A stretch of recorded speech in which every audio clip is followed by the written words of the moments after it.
Di kedalaman hutan yang gelap, di balik rerimbunan pohon tua yang menjulang tinggi, bersemayamlah kekuatan kuno yang menakutkan. Bukan sekadar suara binatang buas, bukan pula ilusi mata di malam hari. Ini adalah kehadiran yang lebih besar, lebih berat, dan lebih mengancam. Dialah Genderuwo, raksasa hutan berbulu yang menguasai dunia mereka. Genderuwo bukanlah hantu yang muncul dari kematian manusia biasa. Dalam kepercayaan yang dianut di Jawa, Sunda, dan Melayu, Genderuwo dipercaya sebagai makhluk halus berjenis jin yang memiliki kekuatan dan usia yang jauh lebih tua dari manusia. Asal-usulnya seringkali dikaitkan dengan alam gaib dan tempat-tempat sunyi yang jauh dari keramaian manusia. Cerita rakyat menyebutkan bahwa Genderuwo memilih tempat-tempat tertentu sebagai kediamannya.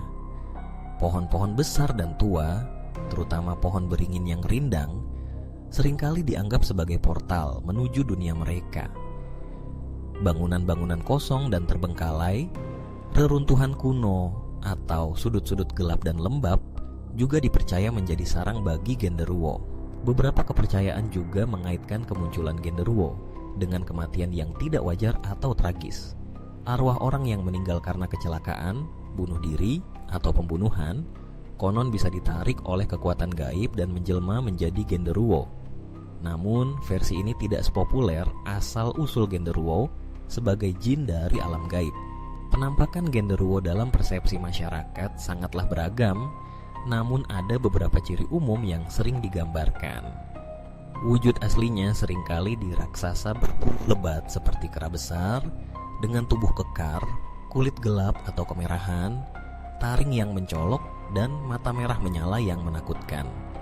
Suara tawa Genderuwo menggelegar dan memekakan telinga, mampu membuat bulu kuduk berdiri dan jantung berdebar kencang.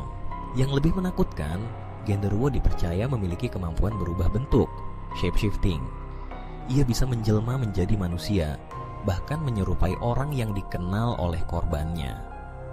Tujuannya adalah untuk menipu dan menyesatkan manusia, memanfaatkan kelemahan emosional dan rasa percaya korban. Dalam wujud manusia, Genderuwo seringkali digambarkan sebagai pria tampan dan mempesona, atau sosok yang familiar dan dipercaya. Namun, ada ciri-ciri halus yang bisa menjadi petunjuk bahwa sosok tersebut bukanlah manusia biasa, seperti bau badan yang aneh, bayangan yang ganjil, atau perilaku yang sedikit berbeda dari biasanya. Perilaku Genderuwo dalam cerita rakyat sangatlah beragam, mulai dari kenakalan iseng hingga tindakan yang membahayakan. Dalam beberapa kisah, Genderuwo digambarkan suka bercanda dan mengerjai manusia, seperti memindahkan barang, menakut-nakuti dari kejauhan dengan suara tawa, atau membuat suara-suara aneh di sekitar rumah.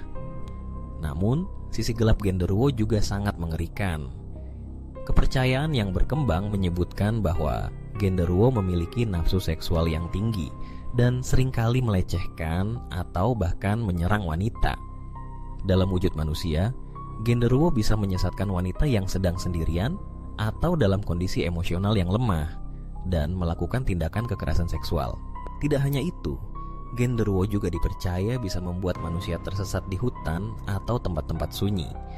Dengan suara tawanya yang menyesatkan, Genderuwo akan menjerat korbannya dan membawa mereka berputar-putar hingga kehilangan arah dan tersesat di dunia mereka. Beberapa cerita bahkan menyebutkan bahwa orang yang tersesat oleh Genderuwo bisa menghilang selamanya atau ditemukan dalam kondisi linglung dan trauma.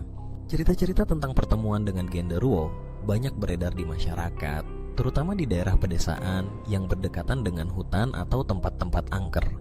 Banyak orang mengaku pernah mendengar suara tawa menggelegar di malam hari, melihat sosok besar berburu di kejauhan, atau bahkan mengalami gangguan fisik seperti dicubit atau ditampar oleh makhluk tak kasat mata. Kisah-kisah yang lebih mengerikan menceritakan tentang wanita yang menjadi korban pelecehan atau kekerasan seksual oleh Genderuwo yang menjelma menjadi sosok manusia. Pengalaman traumatis ini seringkali meninggalkan bekas luka psikologis yang mendalam bagi para korban dan memperkuat kepercayaan masyarakat akan sisi gelap Genderuwo. Namun, ada pula kisah-kisah yang lebih ambigu tentang Genderuwo. Beberapa cerita rakyat menyebutkan bahwa Genderuwo bisa menjadi penjaga atau pelindung tempat-tempat tertentu atau bahkan membantu manusia dalam kondisi tertentu. Sisi baik genderuwo ini jarang disorot, namun menunjukkan bahwa legenda makhluk ini tidak selalu hitam dan putih. Lalu, bagaimana cara menghindari gangguan genderuwo?